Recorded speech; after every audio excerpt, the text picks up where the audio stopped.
I started this podcast almost exactly a year ago today, so rather than be nostalgic, I'm going to tell you a love story on this episode of the Driving with Rob podcast. But yeah, I just wanted to mention that it was like a year ago today that I actually started this podcast. And it's kind of a milestone, and I've enjoyed doing it, and I hope you have enjoyed listening to it. But it was almost 1 year ago today that I decided to start doing this podcast. And I thought about maybe trying to do some kind of nostalgic thing and take a look back at what I was doing and what I was talking about a year ago. But what I decided to do instead is tell you a love story. This is the story about how my wife and I first began dating many, many years ago. This year we will be celebrating our 33rd wedding anniversary. And we've actually been together 39 years. So it's been a long time. But before I tell you about our first date, I'm going to tell you how we got to know each other in the first place. You see, I had this girlfriend in high school, and we dated off and on for about 2 years, a little over 2 years actually. Well, the sister of my girlfriend had this friend named Kelly. And Kelly was over at their house at least as often as I was, probably more often than I was. And I liked her. Thought she was cute, but she was just the friend of my girlfriend's sister. But now it wasn't unusual for us to be over at the house at the same time. And it wasn't unusual for the four of us to go out and do something together as a group. But anyway, as high school romances tend to do, I broke up with the girl. Actually, she broke up with me, but we broke up. And I don't even think it was a whole year later, I went cruising the court square with my friend Kevin. Well, now, for those of you who don't know what cruising the court square is, the courthouse in Lincolnton is at the end of Main Street. And back in the 70s, early 80s, what teenagers and young people would do is you would drive up Main Street at about 10 miles an hour, maybe slower than that. And then you made the loop around the courthouse and came back down Main Street. And on Friday and Saturday nights, everybody in Lincolnton knew to clear the streets because the teenagers would be cruising the courthouse. So it was a Friday night. We didn't have anything to do. My friend Kevin called and said, "You want to go cruise a court square?" I said, "Sure, why not?" So we drove up to Lincolnton, and what you would do as you cruise the court square at a very, very low rate of speed, if you saw a cute girl or if a girl saw a cute guy, you would say something to them as you were going up Main Street and they were coming down Main Street. And what you would try to do is you would try to get them to pull over somewhere so you could get out of the car and talk and get to know each other better. And a lot of times it was Hardee's, because there was a Hardee's near downtown. So if you saw a cute girl and she waved at you, or you waved at her and she waved back, when you made the loop around the courthouse and you saw her again, you would say, "Meet me at Hardee's."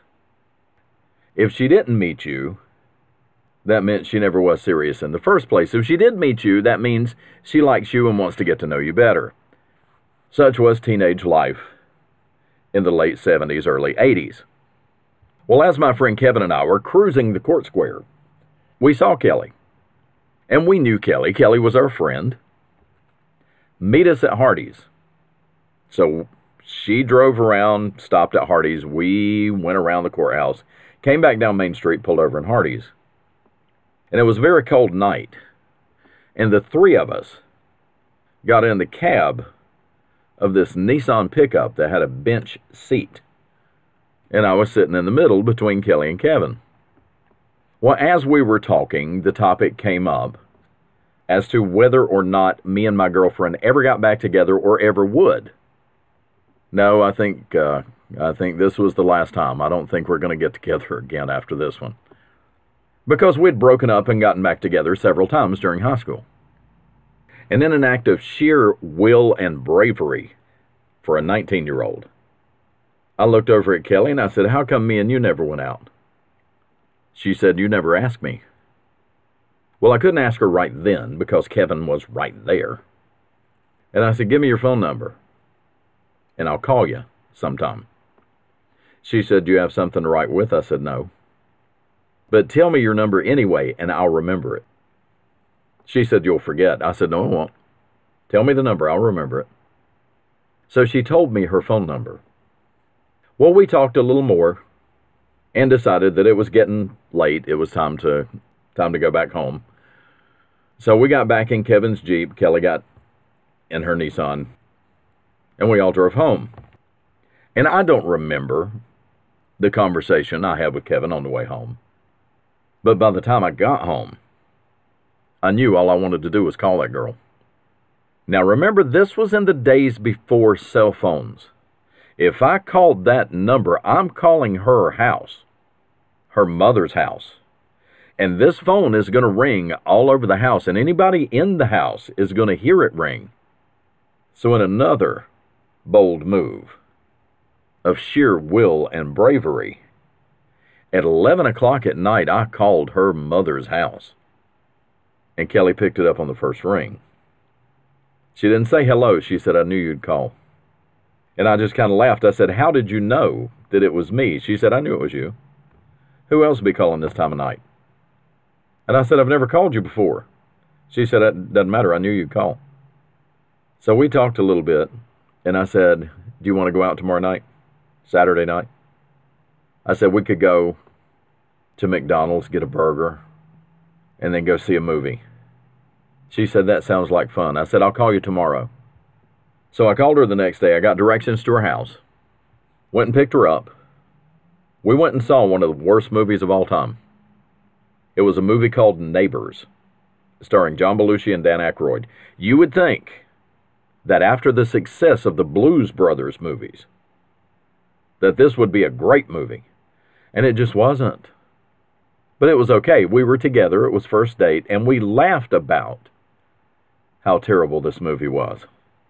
It was such a terrible movie that it was funny how terrible it was. So I took Kelly back home after the movie.